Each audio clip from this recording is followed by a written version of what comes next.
जिस टेढ़ी लीला जिसके दिल में बैठ गई तो निकलती नहीं है। टेढ़ा चीज जाना भी मुश्किल है, घुसना भी मुश्किल है, घुस गया तो निकलना भी मुश्किल हो जाएगा। राज्य के स्वरूप को त्रिकुटा करके कहा गया है ना वाणी के अंदर। रास और श्रृंगार और सागर में पढ़िए तो बाण का वो नोक नहीं होता ऐसे, इस तरह से ऐसा ही अंदर चला गया तो निकलेगा तो कुछ बहुत कुछ लेकर निकल सकता है। बोलो श्री प्राणनाथ प्यारे की।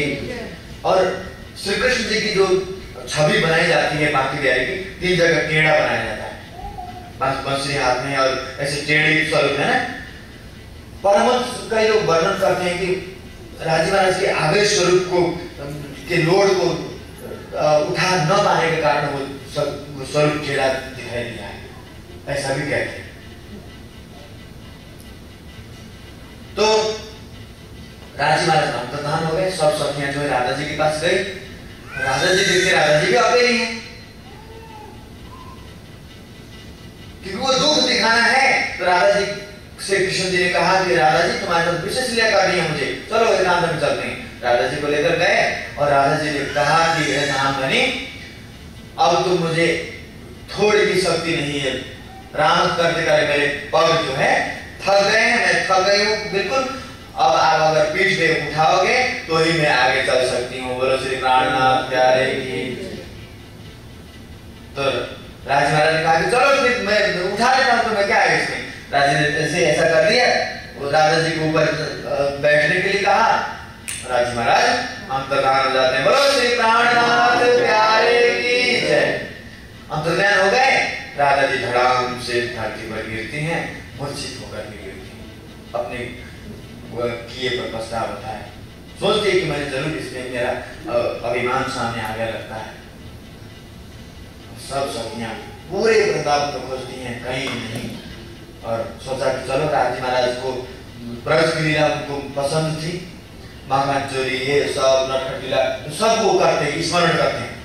तो सब कोई पुतना बने, कोई कुछ बने, कोई कुछ कोई कुछ, तो इस तरह से सब ब्रज वाली लीला को सभी लोगों ने स्मरण किया। तो पूरे 11 वर्ष की लीला किया उन्होंने, सखियों ने स्मरण किया। इस लीला को राजी को पसंद थी तो वो शायद इसी लीला में मिलेंगे, तो सभी सखियों ने लीला को जो है वो नकल किया। और 11 साल का लीला तो किया, लेकिन 52 दिन वाला भी करना है। 52 दिन वाला जो शरद पूर्णिमा के दिन वाली लीला में तो बंसुरी बजानी पड़ेगी। किसी भी सखियों को बंसुरी तो आती नहीं, अब क्या करेंगे। अब सभी तो अभिनय किया, अब इंद्रावती का सोचती है कि ये जो राजी बनकर के बंसुरी कैसे बजाया जाए। क्या किया, ऐसे बीच में मतलब एक दृष्टांत से मैं बता रहा हूँ। जैसे कि इंद्रावती ने कहा कि देखो इस रेखा से उधर ब्रज मान लो और इधर जो है रास है। जैसे राजमहाराज बंसुरी बजाएंगे तो हमको सब छोड़कर स्वर को छोड़कर अर्थात उसको इस रेखा को पार करके आना है। सब कुछ सभी ने अपने अपने रोल तो अदा किया, लेकिन अब इंद्रावती सबके सिरदार बन रही है। लेकिन अब इस एक मौके पर सोच रहे कि अब कैसे होगा, राज्य कैसे बनेंगे, बांसुरी तो मुझे आती नहीं है। इंद्रावती से चलो कोई देखा जाएगा।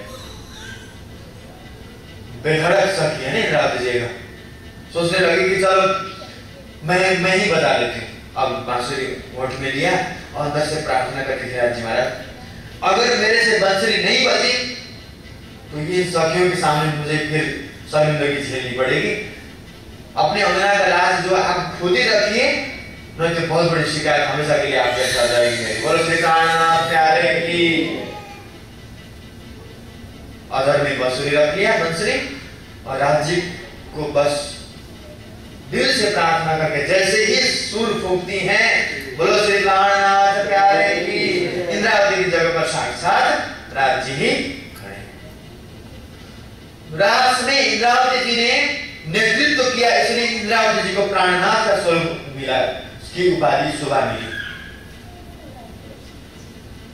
रास में इंद्रावती का नेतृत्व था, इसलिए इंद्रावती को यहाँ पर साहेब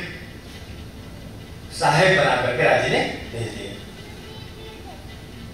भाई दुनिया साफ मुसाफ से मुझसे बजा कर आए, साहेब, सबका साहेब, सबके मालिक बना करके राज के जो कुर्बानी के कारण, राज के समर्पण के कारण इंद्रावती को शोभा मिली। तो यहाँ जागने में भी हम जितना समर्पण करते हैं, हमारे समर्पण भाव को देख करके राज्यपाल हमें प्रेम देते हैं।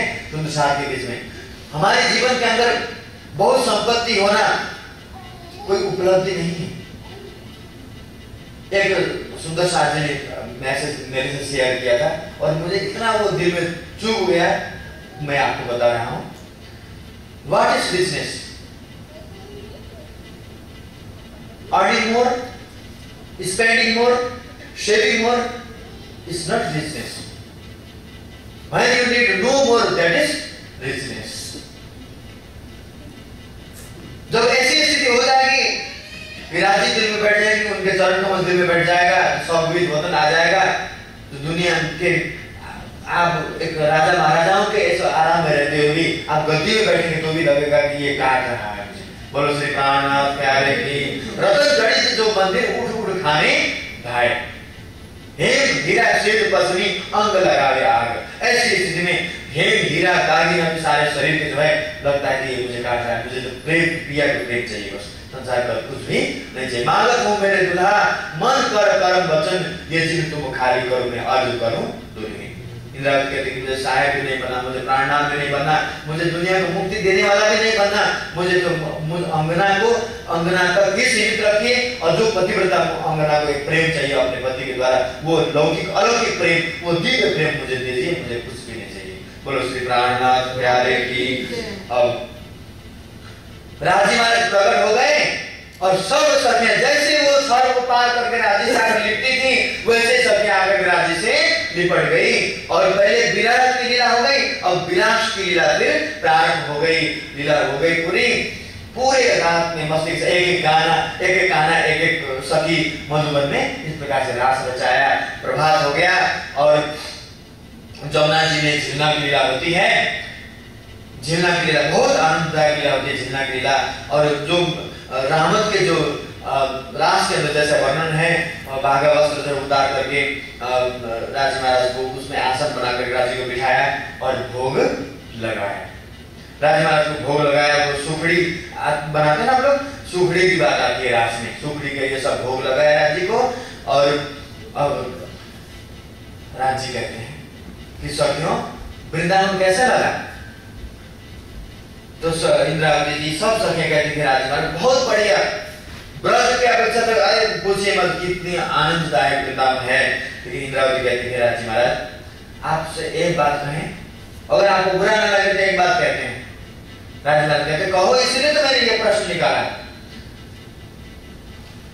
ब्रज की अपेक्षा तो ये वृंदावन कहीं गुना ज्यादा आनंददायक है, लेकिन जो आपने बीच में जो विरह का झटका जो दिया उसको याद करते हैं तो ये वृंदावन में हमें अग्नि के लपटों के समान लग रही है, चीता के अग्नि के समान लग रही है। इसलिए हे धनी हमें वहां ले चलिए जहां आप और हमसे हम दोनों एक आपस में जुदा न हो, ऐसी जगह ले चलिए। तो सखियों ने यहाँ पर ऐसा क्यों कहा? क्योंकि सखियों को अपने धनी की पहचान तो हो गई कि जेनु नाम श्री कृष्ण जी ते बेटा से आपण माए, जिसका नाम श्री कृष्ण जी है, अर्थात जिस तन को राजकुमार ने धारण किया श्री कृष्ण का नाम, वो तो हमारे ही अंदर है। सखियों को ये पहचान तो हो गई।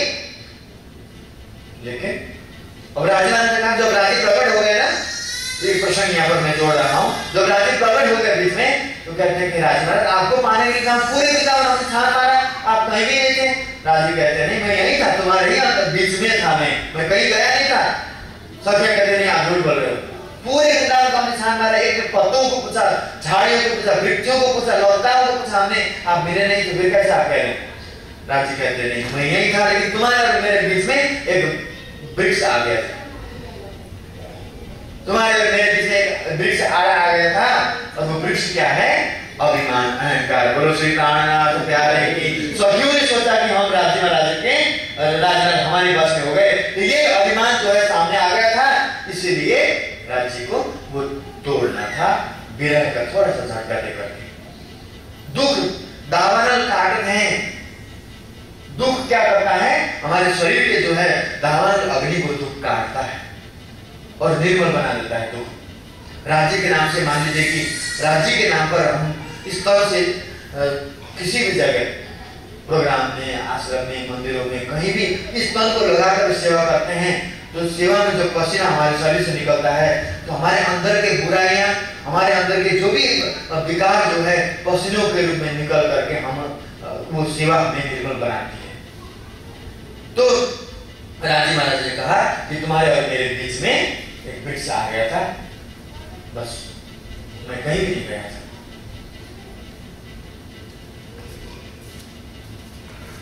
तो आपे न्यारी होते हैं क्यों नहीं तुझसे दूर, पर्दा तू ही करते हैं अंतर न आड़े नूर। राजी के नूरानी मुखारविंद की शोभा के सामने कोई पर्दा नहीं है, कोई कर्टन नहीं है। पर्दा है तो ये तन का पर्दा है, तन ये सबसे बड़ा पर्दा है। ये तन ही जो है ऐसे कमबख्त तन है कि राजी को मिलने ही नहीं देता। तन के जो गुण हमें इंद्रियां हैं संसार की तरफ खींच देते हैं हमको। आत्मा राजी के चरणों को चाहती है और गुण इंद्रिय माया के सुख चाहते हैं, इसीलिए ये खींचना नहीं चलती है। बोलो श्री प्राणनाथ प्यारे की। और कोई बिरला भाग्यशाली सद्गुरु की कृपा से, उनके आशीर्वाद से वो बस चुटकी में माया से निकल जाता है, तो संसार जो है इसी में गोता लगाते ही रह जाते हैं। बोलो श्री प्राणनाथ प्यारे की।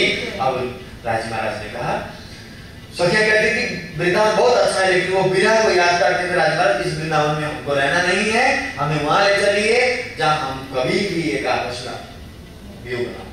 तो राजी कहते हवे बाला हूँ एक तो मांगू फिर एक अल्लाह न चाहिए, जी हाँ हमने विरह नहीं चालू देखा चाहिए। राजी महाराज कहते हैं हवे भैया धाम नहीं।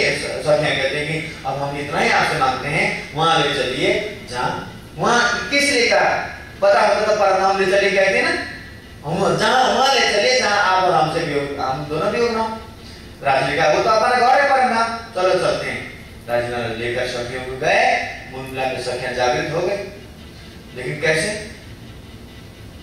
कोई अंगड़ाई लेते हुए, कोई उबासी लेते हुए इस तरह से जागृत हो गए, क्योंकि इच्छा पूरी नहीं हुई है ना। तो अब सखियां राजी महाराज को डींगे मारने लगी, धमकी देने लगी राजी महाराज को। क्या कहते करे राजी महाराज, आप कहते थे कि माया हमारा बहुत सब कुछ बिगाड़ देगी, सब आपसे दूर करेगी। माया ने हमारा क्या किया? 11 साल आपके साथ में रहे, अभी आपके साथ में ले आए हो, माया क्या करी हमारी? कुछ नहीं किया माया।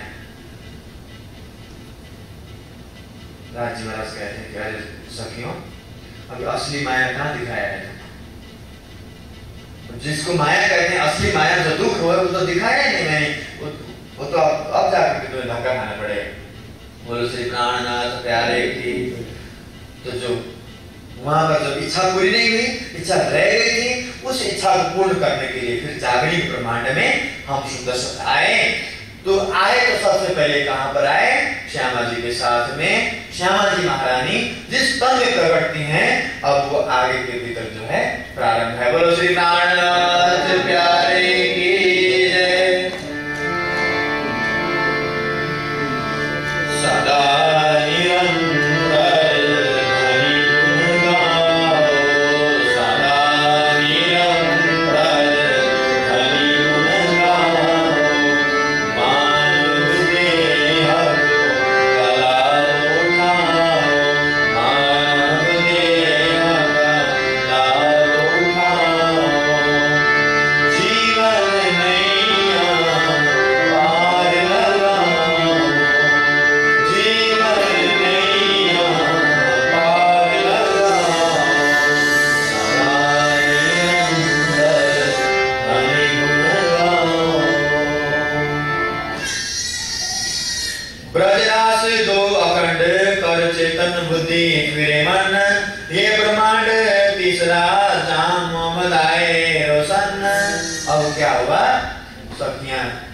चली गई।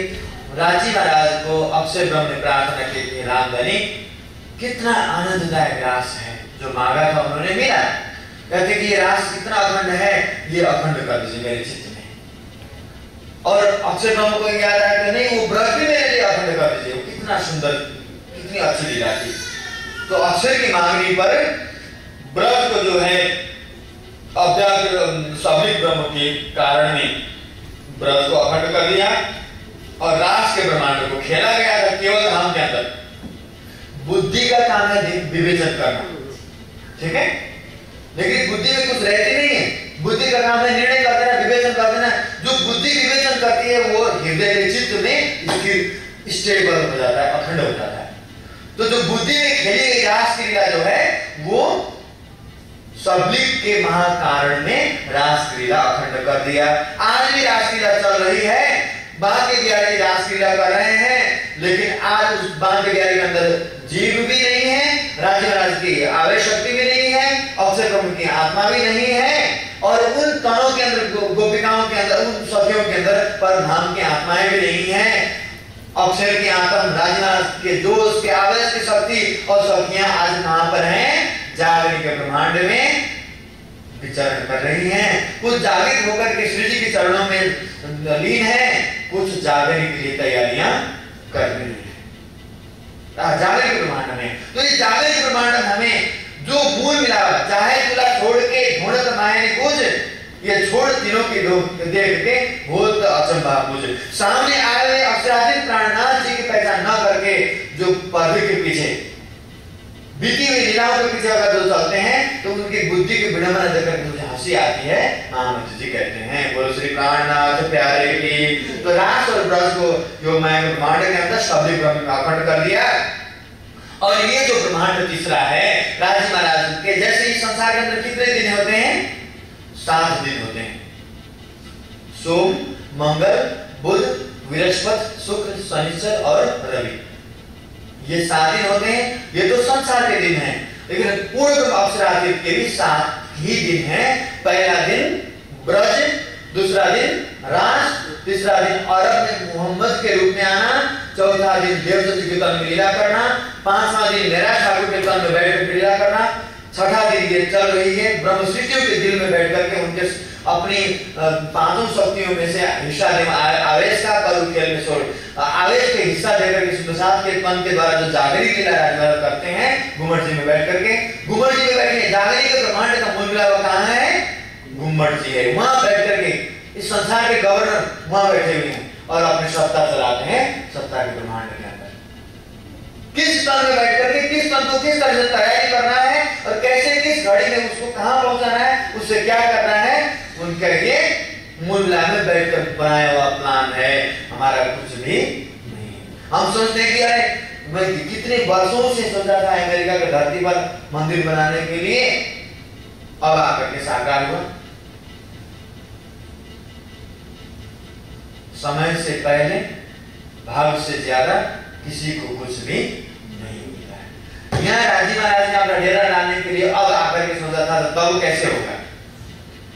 मूल मिलावे में तीजी घूम की पड़साल में ऊपर भूत भविष्य वर्तमान काल की जो अशक करके वितक जब होगी तब सब स्पष्ट हो जाएगा। उसमें तीनों समयों की बात राजी महाराज ने सारी तैयारियां कर ली थी कि किस पल किस सुंदरता को किसके माध्यम से अपने चरणों में लाना है। सब उनकी व्यवस्था राज्य की बहुत फार साइडेड व्यवस्था होती है। उनके सोच में, उनकी व्यवस्था में कोई भी कमी नहीं होती। कमी होती है तो हमारी व्यवस्था में, हमारी सोच में, हमारी भावना में। आप कभी गंगा जी जाते हैं ना, गंगा जी में अंदर हॉल में अंदर जाकर के देखना, दीवारों में एक चौपाई मिलेगी आपको दीवार में। धाम धनी के दरबार में कमी कछुए नाए, कमी तो अपने भजन में तांधे पावत ना है। वो तो सर्वविद वतन सहित आए हैं, दोनों हाथ से वो क्या कहते हैं, ब्रह्म ज्ञान को 2000 हाथ से बटोरो और लाखों हाथ से लुटा ब्रह्म ज्ञान। तो इस प्रकार से जागरण के ब्रह्मांड में कितने दिन हो गए? 6 दिन की मैंने बात की। अब 7वां दिन जो है वो इस ब्रह्मांड में नहीं होगा। योग माया ब्रह्मांड में संपूर्ण जीवों की न्याय की लीला होगी। उस दिन प्राणनाथ जी न्याय के तख्त पर बैठेंगे और जो आज प्राणनाथ जी की पहचान किए हैं जिन्होंने, वो तो बेनिफिट्स में रहेंगे, लेकिन जिन्होंने नहीं किया और करना भी नहीं चाहते, उनके चरणों में शरणागत होना नहीं चाहते, मुक्ति उनको भी मिलेगी। परंतु क्या होगा? आफ्टर रिपेंटेशन ऐसी पश्चाताप होगी कि वो सहने योग्य नहीं होगी। किसी व्यक्ति ने चोरी किया, ठीक है, चोरी कर रहा है और उसको तो लग रहा है कि मुझे कोई नहीं देख रहा, लेकिन किसी ने चुपके से, आजकल तो कितनी सुविधा है, सीसीटीवी कैमरा लगा दिया होता है, कुछ भी हम करेंगे सारी एक्टिविटीज उसमें कैद हो जाती है। राज्य के पास तो ऐसी सीसीटीवी कैमरा है कि वो वही की परछाई है ये सब। पर हम कहते हैं ना, जैसे हम जाते हैं दीवार अपने आप सड़क जाता है, तो यहाँ भी आप पार्लियामेंट में जाइए, जगह जगह जाइए, ऐसा सेंसर लगा होता है, जैसे आप सामने पहुंचाएंगे ऑटोमेटिकली हो जाता है दरवाजा। परछाई है सब कुछ। कुछ राजमार्ग हमें ऐसा दिलाते भाई ये असली नहीं है और असली वहां है, नकली है, फिर भी याद कर सकते, तुलना करो अंतर कितना है। तो अब राजमार्ग सिंहासन पर बैठेंगे और जो चोरी जो कर रहा है वो समझता है कि किसी को कोई मुझे नहीं देख रहा है, और वो पकड़ा गया, किसी दिन पकड़ा गया, और जब पकड़ा गया तो वो अपने आप को तो हर तरह से प्रयास करेगा कि मैं बेगुनाह हूं। लेकिन जिसने चुपके से उसकी फोटो चोरी करते हुए फोटो ली है, तो सभा के बीच में अगर वो फोटो दिखा देगा उसको कैसा लगेगा? अभी धरती फट जाए और हम समाहित हो जाएं, लेकिन योग आएगा ब्रह्मांड में तो हमारी करनी जो है छुपेगी नहीं। वो धरती भी फटने वाली नहीं है जो हम उसमें छुप जाएं।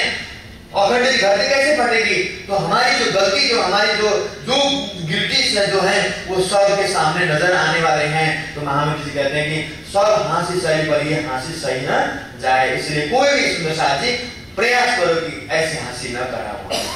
बहुत दुर्दशा होगी कि लाखों करोड़ों अरबों खरबों जीवों के सामने जब मेरी गलती प्रस्तुत होगी तो पश्चाताप होगा, ग्लानि तो होगी, रुदन होगा। तो जब रोएंगे कि कोई बड़ा से बड़ा अपराध अगर मेरे से होता है, उस पर अगर हम पश्चाताप करते हैं तो पश्चाताप पाप को खा जाता है, क्रोध बुद्धि का नाश कर देता है। पश्चाताप करते हैं तो पाप भी नाश हो जाता है। लेकिन इंसान इतना अकड़ू बन करके चलता है, अकड़ू समझते हैं, इतना घमंड में आकर के संसार की संपत्ति, संसार का रूप, संसार के मान प्रतिष्ठा अगर उसको मिल गया तो कहते हैं ना कि जुआ अगर पंसारी की दुकान पर पहुंच गया तो अपने को दानी समझने लगता है। जुआ समझे माउस, किसी पंसारी की दुकान में चला गया, कुछ चीजों को मिल गया तो इधर के उधर करके वो अपने आप को दानी समझने लगता है, दाता समझने लगता है। तो महावीर जी वाणी के अंदर क्या कहते हैं कि संसार के लोग ऐसे मदमस्त होकर के चलते हैं कि जैसे गिरते हुए आकाश को भी थाम लेंगे। लेकिन महावीर जी कहते हैं महामत दीवाने को कहो न माने, ये मत है पल मात्र, ये तो एक पल मात्र का मत है। आज राजा है तो कल रंग बन सकता है, आज गरीब है तो कल धनी बन सकता है, आज जिसके गले में फूल के माला पड़ रहे हैं वो कल जूते के माला भी पड़ सकते हैं। बोलो श्री प्राणनाथ प्यारे जी। आज प्रधानमंत्री बना हुआ है, कल जो वो पदच्युत हो जाएगा तो उसको कौन पूछेगा?